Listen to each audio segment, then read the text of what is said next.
Hello learners, hope you enjoyed statistics basic session, right? Today we'll discuss probability. Probability क्या होता है? Probability का use case क्या है? क्या different type के rules हैं जो हम देखेंगे? Different types के हम graphs देखेंगे? Normal distributions क्या होता है? और भी हम चीज़ें देखेंगे कि conditional probability क्या होता है इस सेशन में. So without any further ado, let's start with probability. So probability in statistics, applications, probability distributions, conditional probability, Bayesian probability, uses and limitation. So probability is a fundamental concept in statistics and it plays a pivotal role in drawing conclusions and understanding the uncertainty. तो जैसा कि हमने पहले statistics में थोड़ा देखा था कि सर्टेनिटी एक मैच जीतने की क्या है 50%. अगर 3 बॉल्स है तो एक बॉल ड्रॉ करने की सर्टेनिटी कितनी है 33%. तो उसको हम सर्टेनिटी भी बोलते हैं, लाइकलीहुड भी बोलते हैं. तो वो 0 से 1 हो सकता है. अगर उसकी चांसेस एकदम नील है तो वो 0 और अगर मैक्सिमम है तो वो 1. इसीलिए हम उसको बोलते हैं likelihood of an event to occur. उसकी पॉसिबिलिटी ये है. फिर हम देखते हैं probability is essential tool for decision making, risk assessment and interference from the data. So उससे हम डिसीजन मेक कर सकते हैं, उससे हम इन्फ्लुएंस निकाल सकते हैं अपने डेटा के बारे में.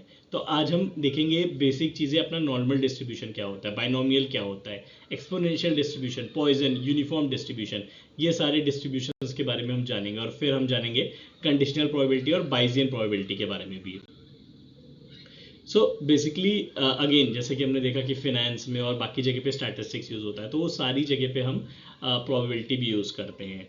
फिर मशीन लर्निंग में जो बेसिक एल्गोरिदम है, जो अंडरलाइन यूज केस यूज़ हो रहा है, वो प्रोबेबिलिटी यूज़ हो रहा है. चाहे वो नेचुरल लैंग्वेज प्रोसेसिंग हो, चाहे वो पैटर्न रिकॉग्निशन हो, जो हम बेसिक हम यूज़ करते हैं उसको प्रोबेबिलिटी यूज़ करते हैं उसके पीछे. जैसे हम अगर ये डिटरमाइन कर रहे हैं कि उसमें एक क्या पर्टिकुलर पैटर्न है, या फिर हम ये डिटरमाइन कर रहे हैं कि एक वर्ड कितनी बार यूज़ हो रहा है, उसमें नेचुरल लैंग्वेज प्रोसेसिंग यूज़ करते हैं. तो at the back end it is actually using probability. So you need to know again the basic of probability. आपको प्रोबेबिलिटी का बेसिक पता होना चाहिए.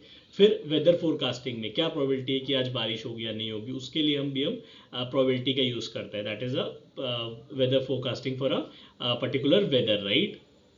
So it empowers the data to make choices and make some predictions on the data, right? What will happen, what would be the data like, what is the chances of particular weather or not. So it gives you a choice to make more informed decisions and more informed choices.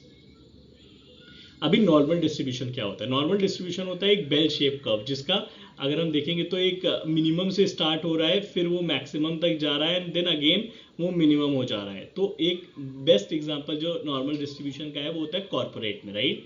Corporate में ज़्यादातर लोग जो classify होते हैं वो you can say like what is expected of them and they are doing that job, right? So 80% people उसमें ही आते हैं.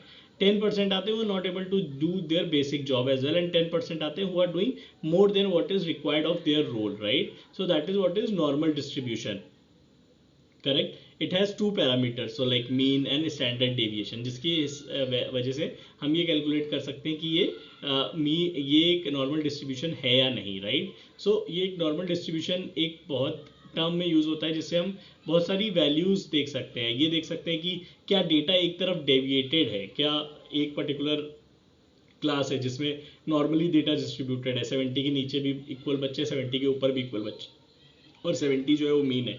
बट एक दूसरा डेटा है जहाँ 70 मीन है बट 70 के ऊपर बहुत सारे लोग हैं, और 70 के कम बहुत कम लोग हैं, बट जो मीन है आपका डेटा का, सपोज वो 70 आ रहा है, so that data is not normally distributed. उस डेटा को हम बोलते हैं that is skewed towards right, मतलब वो राइट में थोड़ा स्क्यूड है वो डेटा, राइट? तो वो नॉर्मल डिस्ट्रीब्यूशन नहीं होता है. फिर हमारे पास होता है बाइनोमियल डिस्ट्रीब्यूशन. बाइनोमियल डिस्ट्रीब्यूशन क्या होता है? जहाँ पे there are only 2 possible outcome, success और failure.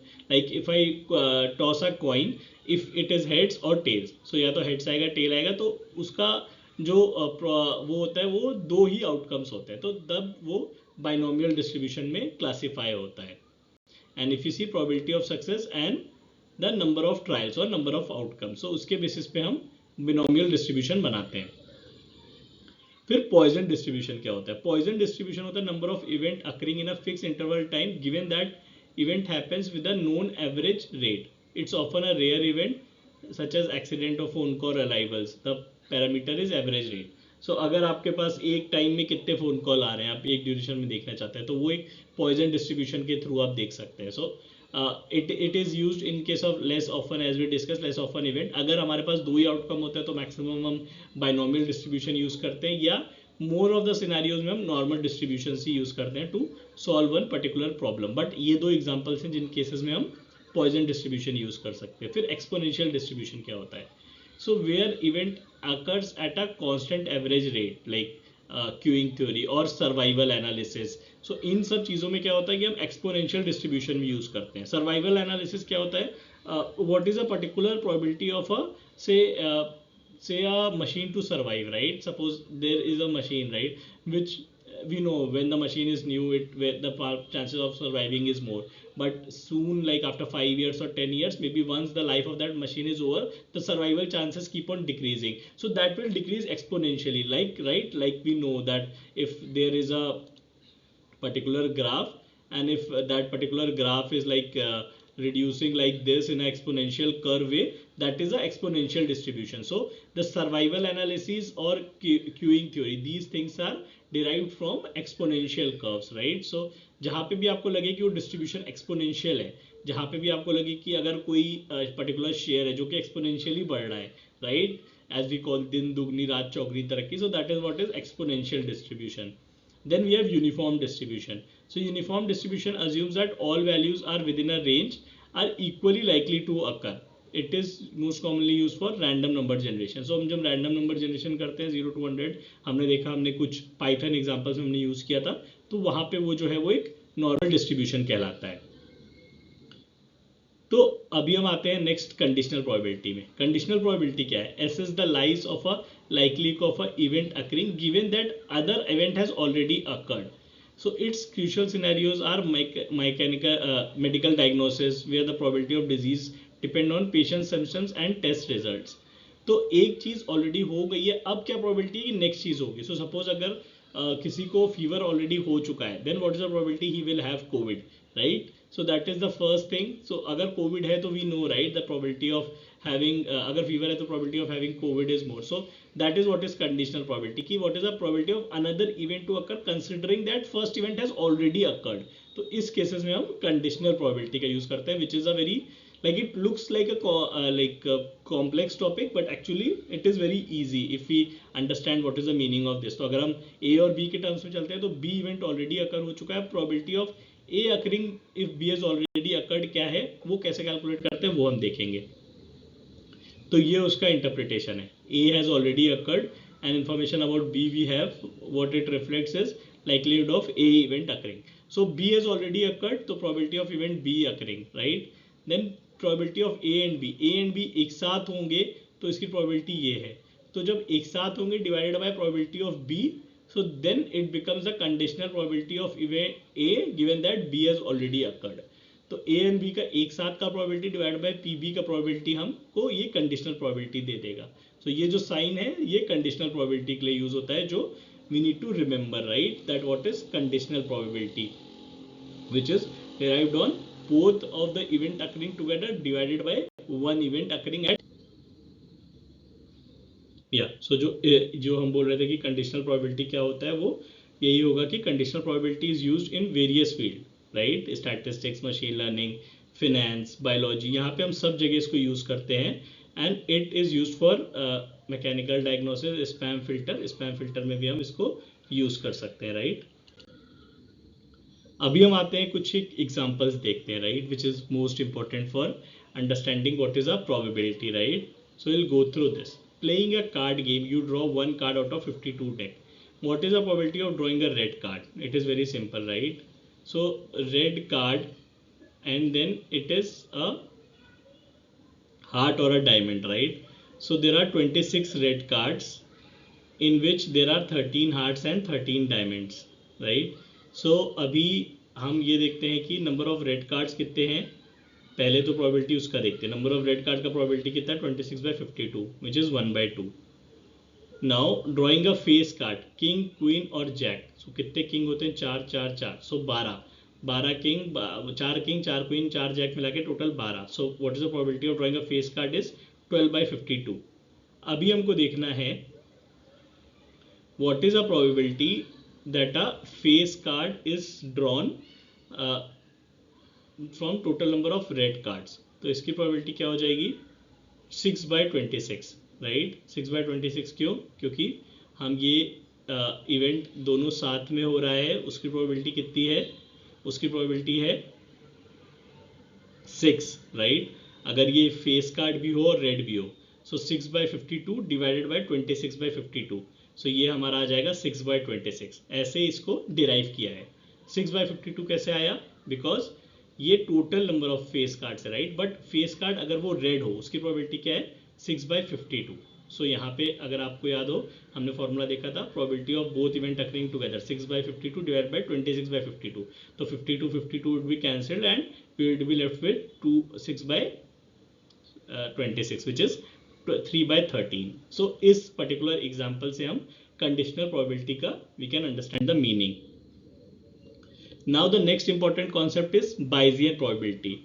It is one of the two interpretation of probability in which bring the frequentist interpretation. It is named after Thomas Bayes, who gave this formula, and it is also the Bayes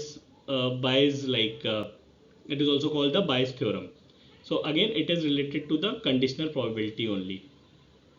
Bayes theorem क्या बोलता है, probability of event A occurring given that B has already occurred. तो इसमें थोड़ा सा conditional probability का जो है वो थोड़ा कॉम्प्लेक्स हो जाता है कि A occurring given that B has already occurred, तो इसकी probability क्या होगी.